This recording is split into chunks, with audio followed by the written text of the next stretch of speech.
think we're ready to begin. My name's Bruno Waterfield. I'm the Brussels correspondent of the Daily Telegraph newspaper, which is a London newspaper. I'm sure you all read it every day. I hope you do.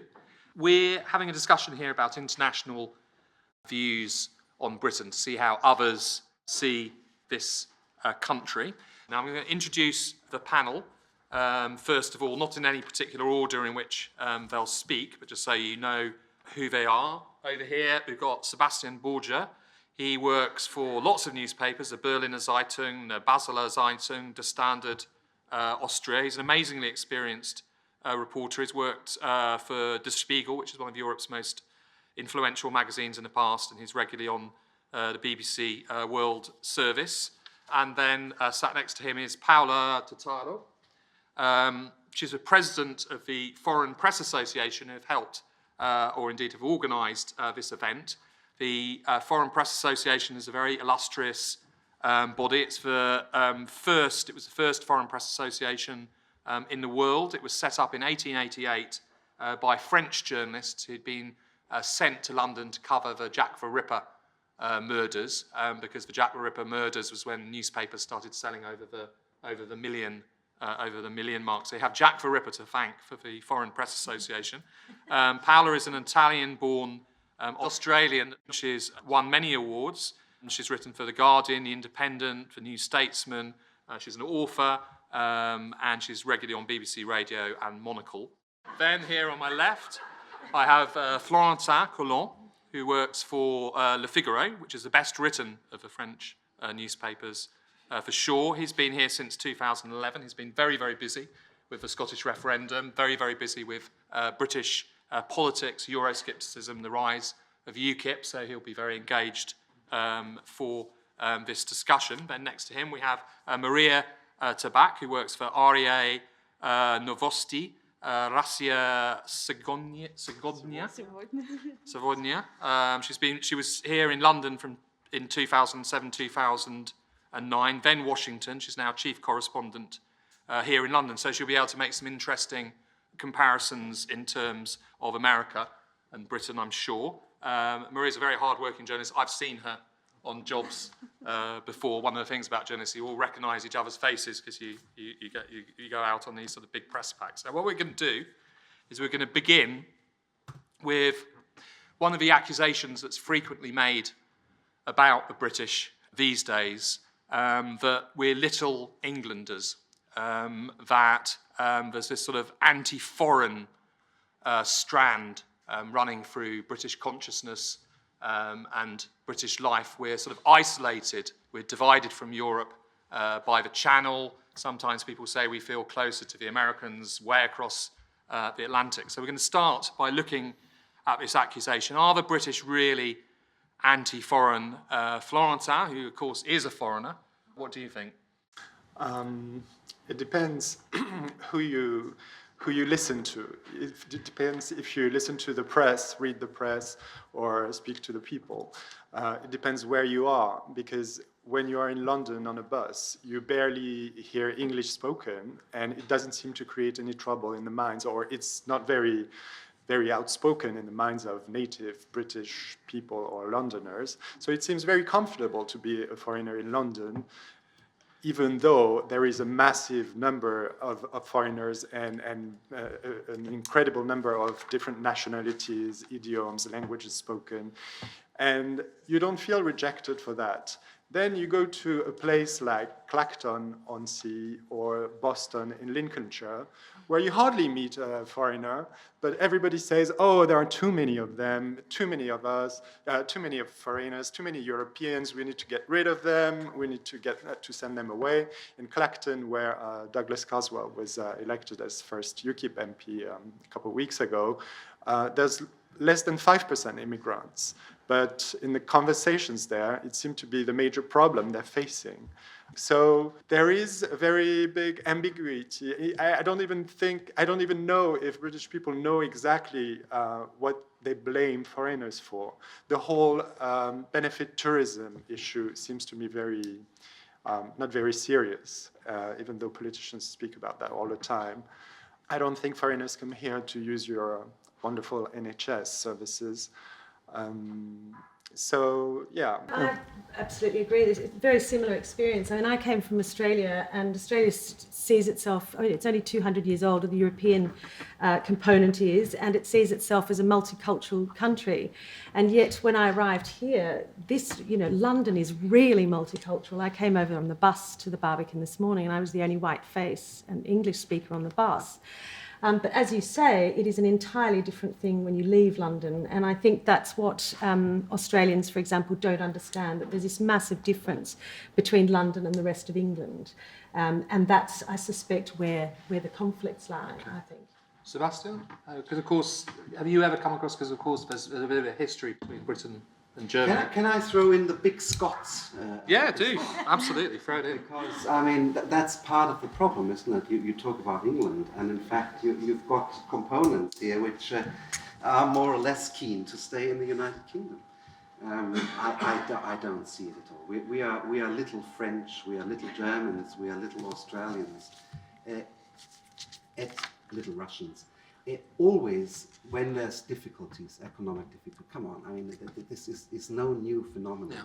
And there is an extremely well set up populist party with great support from the right-leaning newspapers, I won't mention any names, who exploit that and poison people's minds with the idea that it's all the foreigners' faults. But that isn't the character of the English or the British people, who I have always found to be extremely hospitable and open-minded. I tell you what your problem will be in future.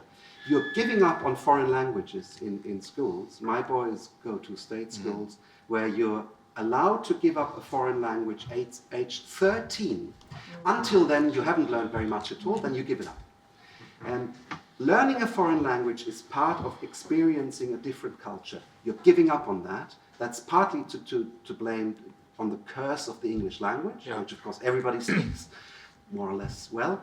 But that's why you've got all the immigration coming in, because people speak a little bit of English. They don't speak Italian, they don't speak German. Okay. But you've got to engage with the world for future generations. That's your problem.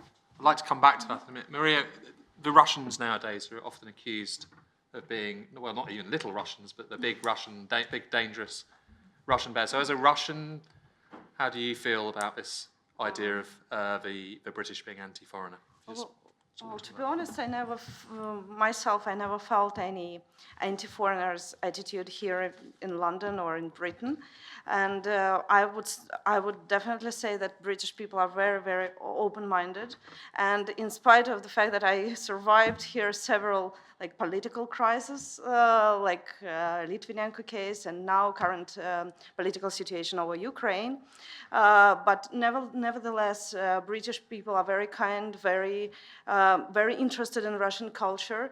But at the same time, I would say that there are a few things that probably British people are more intolerable about.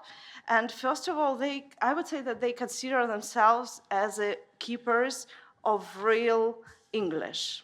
And that is something I really find a bit funny, because when I came here from the United States, of course I forgot several British words, and I have 2 young kids, so I had to go to the store and to find some kids' stuff there. And so I asked people in the store, "Do you have a stroller?" There was a long pause, and then, "Do you mean buggy?" Then I asked, "Do you have a pacifier?"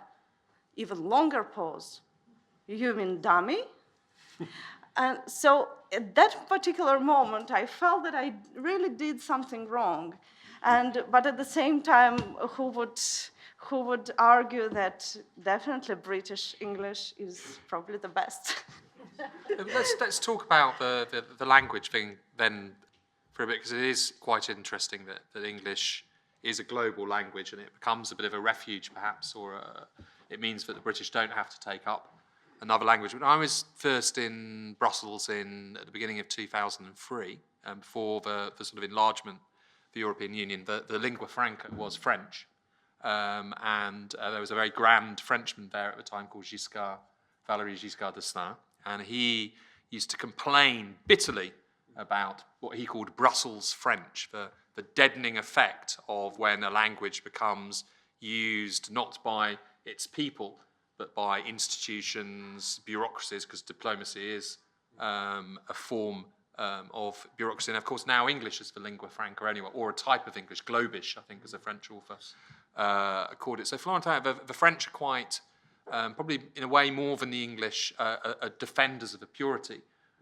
of their language, but yet again their language isn't as widespread as English. Do you see the sort of the role of English and the English language as a world language as being part of this phenomenon in Britain? Part of which phenomenon? The phenomenon of people, maybe, you were saying that people are sort of vaguely anti-foreigner, but they're not really quite sure why. Is the language an opportunity for people not to engage? The fact that Sebastian was raising about learning foreign languages, of course, is very important. But I'm not sure there is a superiority coming from British people or English people linked to the language. I think that British people are very tolerant about the way foreigners speak English, really, because you always are complimented on your English. I don't think it's very... always very sincere, but but you're very encouraged, and I don't think it is seen as a barrier as much as, for instance, somebody who would struggle to speak French in Paris would be received, really. So yeah, I'm not sure. It's part of the British arrogance. I do disagree, but perhaps it's more about accent. I mean, the only time that I feel absolutely like a foreigner, and I adore London, and I've chosen to live here now as opposed to going back, is my accent is not English, and people look down their nose and, oh, you're Australian. And that kind of post-colonial thing still exists. It's really, really palpable. Sometimes you get mixed up for a New Zealander or a South African, but the accent and the language thing is so you're saying it's okay, obviously the British are charmed by lovely French French accent, but not but the Aussie. Australian. Yeah, Okay, that's very definitely interesting. not. That's very, very interesting. I want to come, Sebastian, you mentioned the sort of the English, British, Scottish identity crisis. Florentin was saying, people are sort of anti-foreign without maybe not knowing why. Do you think there is a loss of identity? Do you think that the British are confused? Are they any more confused than other European countries? Do you pick that up at all? We are all slightly confused by globalization, aren't we? Because we're not sure how much value the nation state has these days. In my country, I suppose there's this residual regionalism much stronger. I'm a Bavarian first and foremost, before I start being anybody else. And I think the identity crisis here is not just that the Scots wanted to leave the United Kingdom, but it's that your country is centralized in a way which I think simply doesn't work anymore in the 21st century. You need other centers of the country. You need to develop Manchester, Birmingham, Newcastle, etc. You need to get away. I mean, London is a power in and of itself, and I think the alienation that Florentin picked up in Clacton and which we picked up in Perth and Edinburgh is partly to do with London being increasingly separate, not just from Scotland, but from large parts of England. Florentin, I saw you reacting there. Of course, people often say that Paris is too dominant in France. No. That's not what I wanted to react to. But I think that there are common factors that every country are facing towards globalization in terms of racism as well. But there is something very specific here that is different to anything else, is the island factor. When you said Little England, the British and the crisis, the identity crisis that we're facing here is very proper to this country. It's linked to the nation question, Scotland, England, Wales, and Northern Ireland. It's also linked to, are we European or not? I mean, are you, British people, European or not? one thing that struck me a lot when I arrived here permanently 3 years ago, even though I used to come a lot before, was that people say, I'm going to Europe when they go to France or to Belgium or Germany. And it made me think, where do you think you are? You know, on what continent?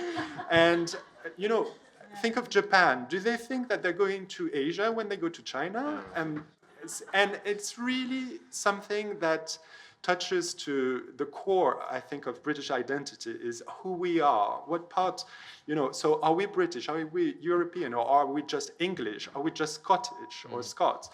And I think that is something that is very, very prevalent now, very, very important in the current debate and the current even political issues. It's something that is not well defined and well answered to. Maria, you're from a country that sort of is intercontinental in its scope. It's European, Eurasian. What do you think about what Florent has just been saying? Well, I would say that there are, of course, lots of stereotypes about different countries and stereotypes within a country itself. And of course, why, for example, foreigners sometimes get confused about what Britain means and who British people are, is the fact that there are so many opposite things, like for example, in Russia, there is a very popular stereotype that British people are very sober. They wear tweed costumes all the time. They eat porridge for breakfast all the time, like every morning. But at the same time, when they come here, they see all those girls in short skirts and lots of heavy drinkers, and they don't understand, well, where is this old Britain is. So I would say that probably all those stereotypes, they do have some real basis, but you cannot think about the country as about just something, because there are so many opposite and different things. And I think that's great because, of course, it's always interesting to discover something new. And I would compare Britain with the city, in the city of London, because in the city of London you can see like remains of old London Wall, and just next to it you can see completely new modern buildings, and it feels completely normal, and it's both London. So yeah, everything is much more complicated than it's usually considered. I want to start seeing hands in the audience, but we're going to have a quick, because I like the idea of stereotypes. So let's have a quick stereotype round, starting with Sebastian, Paola, and down to Florenta, about what are the British stereotypes that loomed largest in your imagination when you came here? To what extent were they true? And if you had to stereotype the British or the English today, how would you do it? You've already given us a bit of one, Florentin, which is when we cross the channel, that gulf separating us from the continent of Europe, but we're going to Europe. But it's not a stereotype. This is what I'm saying. So are the stereotypes about the British true? You seem to be saying that in a way they are, that the channel is more than 22 miles culturally. Yeah, there are plenty. He took my place. No, sorry, go ahead. Go ahead. You know what There's a stereotype. they're pushy. I just wrote down Stoicism. That's what I was brought up with. 1940, standing alone, which obviously I'm pretty grateful for, and the rest of Europe is. And I arrived here in 1995, and in 1997 that stereotype was shot to pieces after the 31st of August in 97, when Princess Diana died. And this country dissolved into a flood of tears, which was completely alien to the stereotype that I had brought along. It's now emotionally incontinent. Brilliant. Brilliant. Love it. Absolutely love it. Paola? I haven't met any emotionally incontinent British. I have the same. Keep calm and carry on was the notion I had, and that kind of obsession with monarchy. And yet, in fact, it's completely the opposite. The English live with their monarchy. It's just part of the fabric of society. You read about it, but you don't pay that much attention. Whereas in Australia, they poo-poo, get rid of them, become a republic. But they all read it desperately, and the notion that the wedding, everybody was glued. to their TVs. So it's quite the opposite. Let's hear from the audience. I moved to the UK when I was 12 years old from India, so I was very unprepared for the culture shock I had. I mean, I'd never seen people kissing on the streets, and there were teenagers kissing on the streets. It was like completely alien. But we moved to North Norfolk, and I experienced a huge hostility and blatant racism there, which I lived there for 2 years, which I haven't experienced since at all. So, I mean, I'm just wondering, does it happen? What is your opinion on it? Like, it was people who, my accent was quite thick then, but it wasn't incomprehensible. And people asking me to repeat things, shouting on the streets.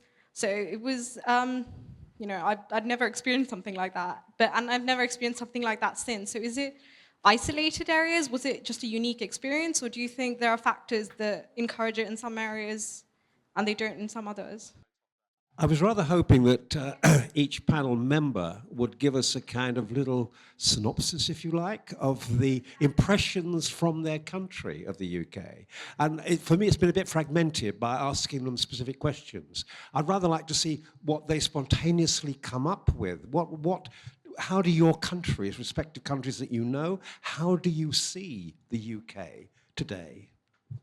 I was always very happy I spent the 1980s in England and not in Germany, and I missed all the ideological nonsense in Germany, the kind of, you know, ecological, sustainable movement, separating your rubbish, which seemed very German, very orderly to me, very much, you know, anti-liberal, look at what people do with their rubbish. And now, a couple of years ago, I came to England, and I was a bit shocked to see the English do that too now, that you have these, you know, rubbish bins, and, you know, and it seems to me almost the English have become more ecological than the Germans, which is, yeah, they haven't, but, you know, they're on the verge. So why is it that you know, you go to Europe, as our French colleague said, but you take up the worst aspects of European backward German culture? Hello, I would describe myself as an Englishman, and I go to Moscow a lot, and I wanted to pick up on Maria's point, Zdravstvuyte, about English people in Moscow and their reputation, because I now introduce myself as an Englishman, but not a Westerner in Moscow, because you get a lot better with people like that, and I would agree that the British stereotype of kind of gentleman and tweed and all of that is still alive and well in Russia and died a long time ago in this country, and I think we'll probably see in the next decade or so that how British people in Russia are perceived is going to sort of go downhill, and I wondered what your thoughts were on that. If the members of the panel would say that the British blame foreigners for their problems rather than understanding what the real problems are, what would they say the real problems are? Okay, I'm going to bring some panel coming back. Sebastian, do you want to come back and say that? I recognize the woman who came from India, aged 12. You said people asked you to repeat things. I have to say I recognize myself because I regularly ask people to repeat things. I simply can't understand them. And my English wife cringes because she can. But it's not my mother tongue. And when people speak with a thick accent, I simply can't understand them. The English I learned in a German school in the 1970s and 80s was the Queen's English. Who speaks it these days, apart from the Queen? Laurentin, because you highlighted this point here, the difference between the metropolitan values of London and somewhere like Clapton, for example. Yeah, and Norfolk. I'm really surprised to hear your what you said, because I thought that people from Asia were better integrated now after a few generations here, and that the current trend towards rejection or racism or hostility was directed more towards Eastern European immigrants. But I guess that it's probably still the case, and in maybe isolated or rural places. One of the things that people do say about Britain is that it is a more racist country than say, Germany, for example. It's one of the accusations that people sometimes make about France as well. Do you think that Britain is a racist country? Has your experience been rather different from that? It's difficult to say. I would say that the trend is more towards the xenophobic. So xenophobia, it's more general rejection or fear of what comes from abroad. I didn't know that it was so racist now. I don't know, but I'm ready to be convinced. I thought it was much more tolerant than probably France, less segregated for sure than France. But when you say fear of what comes from abroad, how would you identify that? What have you picked up on how that's sort of manifested or how people express that? I think it's a feeling of threat. It's a threat to the identity of the country as it is remembered being maybe 30, 40, 50 years ago in the mind of people, that the influx of immigrants, wherever they're from, threatens, disrupts, and makes totally void now. And I think this is one of the reasons that why we're seeing those reactions. Maria, have you picked up on xenophobia in Britain? Well, again, I can't say that I ever experienced it myself, but what I can see is, of course, when you live in London, you do get this feeling of segregation, because, for example, when you go to the National History Museum and you see different school classes coming there, and you can see that some of them are completely white, some of them are completely black. And you can see that there are areas in London where only black people live and where white people, for example, don't want to live. And that is something that, that does exist. It's something that is probably not that widely discussed. But at the same time, I should say that comparing even to America, where, of course, problems of racism, for example, they are much, I would say they are much more serious there, because it's still considered to be a very painful problem. Here it's more, I would say that British people, in some ways, they are even more tolerant than Americans from this point of view. Yeah, so that is a difficult problem, and Yeah, I don't experience this country as segregated at all, and I suppose I'm speaking mainly for London, but you know, the fact that London has public housing interwoven all over the city in rich and poor areas means that everybody rubs along quite nicely together, to be honest. I mean, I find that I don't open the newspaper to see that somebody's had their head kicked in, as I've been reading this week in Australia, in a racist incident on a bus. I mean, I actually think it's a remarkably tolerant society, even though there are bubbles of unhappiness, you know, because the economy is this and because people fear things. But then we seem to have a paradox, don't we, which is that, you know, perhaps in terms of explicit racism, Britain's moved on from the 70s and the 80s and is a more tolerant place, yet we have this undercurrent of sort of xenophobia or fear of foreignness or alienness. Sebastian, you reacted a bit at one point just now. I totally agree with Paula. I think this country is extremely tolerant still. And let's not deny there are problems even in London. I was sorry, I shouted, stop and search. If you ask a young... Is there a young black man in the audience? Yeah. But if you ask a young black man in London, It's tough, really tough. Exactly, Yeah. much tougher than for a for a young white man. That's undeniable. But I mean, that's the same in every other developed industrial country. Right, I'd like to hear from the audience. My name is Kristina Prunila. I come from Finland. And I come from a country where we study many languages. Everyone in Finland can speak at least 3 languages: Finnish, Swedish, and English. And also we're encouraged to speak French, German, Russian, Spanish. And what I realized working here as a visiting professor, what I really realized here is that how important it is to speak many languages. And it's not just about speaking languages, it is about when you know different languages, you have an access to different cultures, and alongside you have an interest towards other cultures. And if you speak only one language, even if you speak it very well, and even if it's English, it's a bit sad. So I would really encourage people who live on this island to study many languages. And the other aspect, I work in the academia, and I experienced the colonization of English. like in Finland, the only relevant publications we do that are considered relevant are English nowadays. Finnish publications don't count anymore, not even Swedish, but just English ones. So. Just a quick question for the French and the Germans. I mean, I'm an Italian who comes and goes, but I live many years here. What do you think about the fact that most British people are not obliged to carry an ID card? Well, you know, I mean, if you're Italian, you're really shocked because you're not, then they don't ask you the ID every time you go everywhere. How do you feel about that?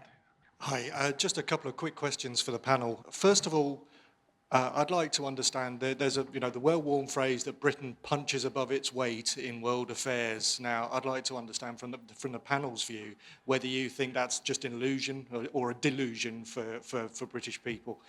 Secondly, with the benefit of 2 years' worth of hindsight, what's the panel's view of the impact of the London Olympics, both on Britain's view of itself and also the world view of the UK? One of the main stereotypes of Americans, which I would say is probably true, is that Americans are very sort of egocentric and don't really have much of an awareness of what's going on beyond America. In contrast, one of the stereotypes about English people is that they are incredibly aware of historical and current events, just a much broader awareness of what's going on in the world. And this is no more evident than at a pub quiz where me and my American friends, we have we rarely score more than 20% of the correct answers. But it's my observation that most of the trends, the social trends that exist here are taken from America. So if English people are so much more aware of what's going on in the world and what's gone on in the world, why don't you come up with your own trends? Where's the gap? Where's the...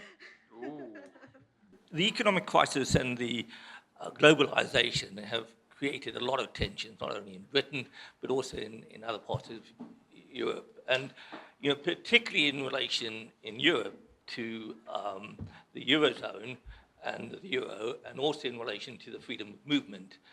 And how much do you think that what you've seen in Britain is not untypical of the rest of Europe? And if these issues are resolved, Britain would pretty much revert back to its relationship it had with the rest of Europe and the world? I'd just like to say that I've travelled quite extensively around the world, and I'd like to draw on a comparison because I think xenophobia, racism exists. I think Clacton last week, somebody made a very interesting point about Clacton being 98% white people, and fundamentally the problem there is racism, end of. I think it exists. I think you delude yourself to think that it doesn't all across the world. But I want to say quite proudly that I'm a Londoner, and I'm quite proud to say that I think, although it exists, we do it better in terms of integration than anywhere else in the world. And I challenge anybody to tell me that there's any better place in the world. Whilst it's not ideological, I think we live side by side. I'm not sure if we integrate as well as we should, and I'm quite proud to say we do it, and we do it better than most people in the world. Okay, so London, best place in the world. No. At a state of international crisis in Syria, I was just wondering what the international views are on how some British people are actually leaving to join Syria, and surely this might be changing the international views on Britain. Okay, I want to bring the panel back on. We've got and ask them to address two things. The first is Britain punching above its weight. It still thinks it sort of straddles the world, the empire, and all of that. And also the ID cards, because it is true that most continental European countries have registration schemes. You have to carry ID with you. You can be asked for your papers. One of the great seminal works of sort of English culture is George Orwell's Lion and the Unicorn in 1941, I think, that really established this idea of the liberty-loving British people who hate nothing more than a nosy Parker. They hate nothing more than someone asking them. We were talking before the debate, and I was saying one of the things that distresses me now about coming back to Britain are all the constant loudspeaker announcements. Wherever you're gathered waiting with a few other people, there'll be absolute constant loud. There's no peace from loudspeaker announcements warning you that when it rains, surfaces can get wet and slippy, as if the British didn't know that already. So if a panel wants to address, I think the ID cards one is a really interesting one if you've got thoughts on that. But also this common complaint that people have about the British sort of punch above its weight. It's got a seat on the UN Security Council, which France does as well, but Germany doesn't for example, or the EU doesn't, for example. So feel free to come in on either one of those. Florentin? On British punching above its weight, and it goes back to the question of the gentleman about how Britain is viewed from France, for instance. It's really strange. And what you mentioned about the Olympics as well, and the effect of the Olympics. Britain, from France, is viewed as a very friendly country to France, an old allied. There is a rivalry that is much more perceived here than in France. And so if you take the situation now, France is totally lagging. The economy is terrible. There are plenty of political problems. And the UK seems to be doing much better with huge growth, unemployment down, things like that. And people are a bit awoke as seeing Britain lacking so much confidence in itself, wanting to set fire under the EU for reasons that seem to be linked more to domestic politics than anything else. And there's this division between the way that Britain is seen as doing really well and the lack of confidence and self-interrogation about its place in the world. And the Olympics, I was surprised. It was very surprising to see that celebration of Britishness, and it's probably one of the rare moments we saw that, Britishness as a value being celebrated so much, even showed to the face of the world in the opening ceremony, in a, I think, a bit ridiculous way that owed to the NHS, as if viewers in China had to learn about, the glory of the NHS. It's just a, health system. It works more or less well, but why put it as a star, of an opening ceremony? And it resonated very deeply here. Everybody was so happy that it was featuring so well. And so that's a form of parochialism, is it, in one sense? That everyone, British people think, or the people who organise that show thought, well, the world must know about it. Yeah, must know about it. As if it was, like a religion, I guess. Right. Or, yeah. No, that's a good point. That's a good insight. Now, Maria? Yeah, I would like probably to return for a second to the question of the lady about America and UK. I would say that I completely agree with you, to be honest. And I would say that maybe biggest problem of the UK is that in spite of the fact that it's so popular in the world and it's associated with so many great things like traditions, the great literature, monarchy, that's the way monarchy should look, actually, and all other things. Britain wants also bigger place in the world than it should have, probably.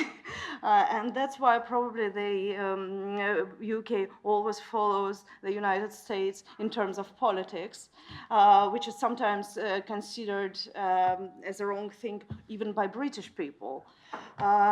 So I would say that probably the fact that Britain is already associated in the world with the glamour, with culture, with good economy, probably it should, be more quiet and probably more relaxed about its place in politics.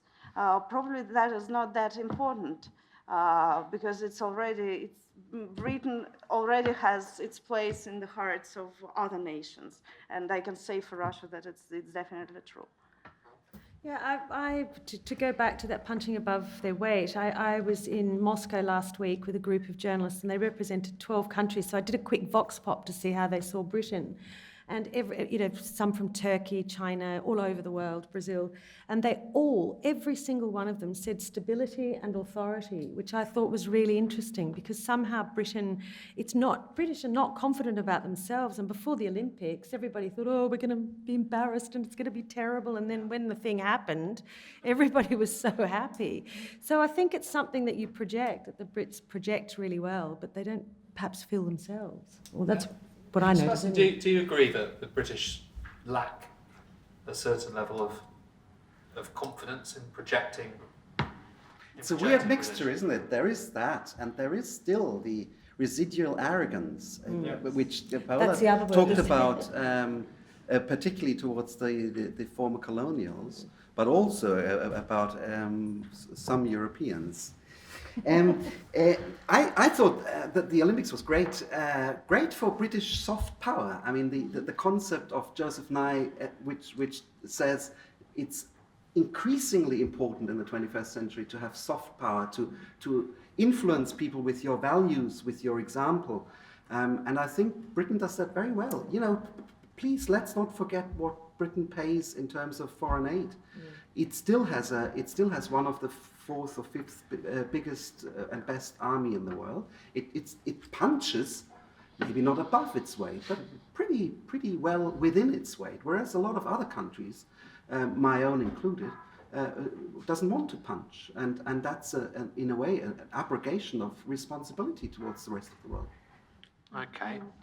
Yeah, I would just add that besides Olympics, there were a few big events in the last few years that really made Britain even more popular around the world. Of course, it's Diamond Jubilee and it's royal wedding, and it's of course birth of Prince George, because for example in Russia, birth of Prince George was news #1 in all the evening news, and people hardly know in Russia who David Cameron is, but everybody knows that Duchess of Cambridge has morning sickness now.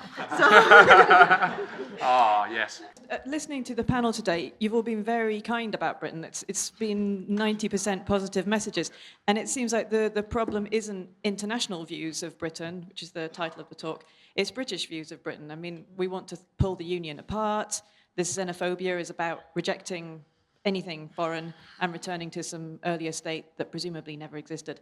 So I just wondered if the panel have any advice for the British to help us get over this apparent crisis we're going through. Hi, I just wanted to ask a question about what do you think the role of politicians should be in this debate? Because it seems, I've been here for 5 years, and it seems like the debate on immigration has ended. There is no, is it good, is it bad? It's just been decided by all parties and all media outlets that it is not a good thing. You wouldn't even have anyone on the left really defending immigration. So are politicians leading or following in this debate, and what should their role be? Just a rejoinder on that point, I think scientists very much defend the value of immigration into the United Kingdom. And as a Scot, I was very pleased to hear a Frenchman echoing the old alliance and referring to Scots, not Scottish, which is an adjective for things, not people. Oh. Very good, very good. Right, we've got a guy there. Cheers. I've just recently spent a little bit of time in South America, and just a couple of totally impressionistic impressions from there. First of all, I'd like to agree with everyone else on the speaking foreign languages thing. I massively improved my Spanish whilst I was there, and I think it was a fantastic experience. Secondly, I found myself exceptionally uptight, which I don't think I'm particularly uptight by British standards, but we are in comparison to people out there.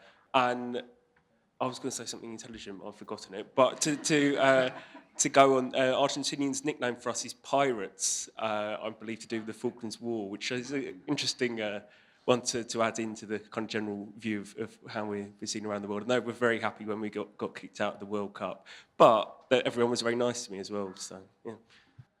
Hi, sorry. As a foreigner, it has always troubled me, but I would like to just take this chance to ask, what is the relevance of the Commonwealth today? And also, did Margaret Thatcher have a very big role in influencing how Britain has changed over the past 30 years or so? Hi, I moved here when I was 4, and I do find this a very multicultural society. And when I travel to other countries, I find there are things that are stereotypically associated with other countries. But when I'm in Britain, when someone asks me, what does it mean to be British? I think it's something that's, I find it hard to answer, because I find that Britain's constantly evolving, constantly changing. Do you agree with that?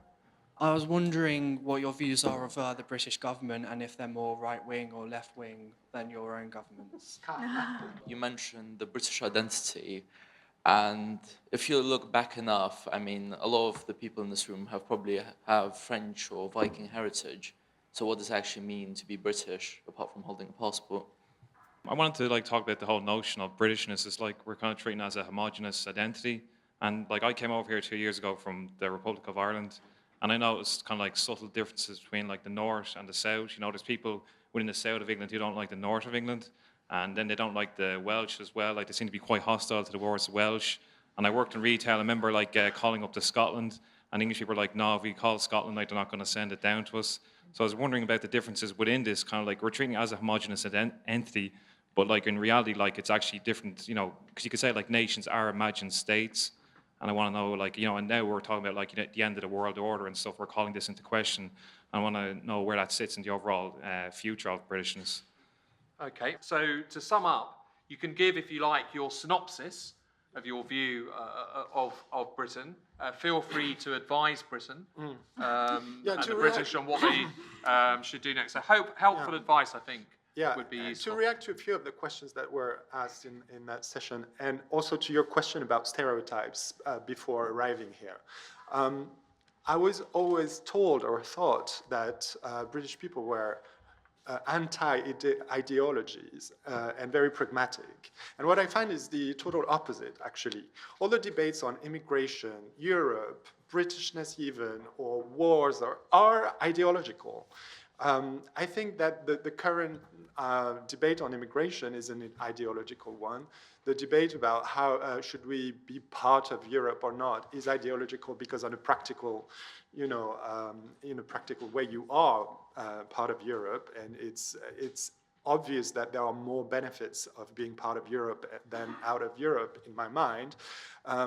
As the Scot lady said, the Scottish lady, or Scot lady, said, all economists will agree that Britain needs immigration, that without European immigrants, nobody would pick apples in the autumn. But it is not something that's taken into account by politicians of any party. The government, yes, to respond to a question, is quite right-wing in that respect. And maybe I would say only the Lib Dems seem to be less ideological. Maybe it's their great problem, but they seem to take the issues for what they are, not for what they represent. Okay, Sebastian?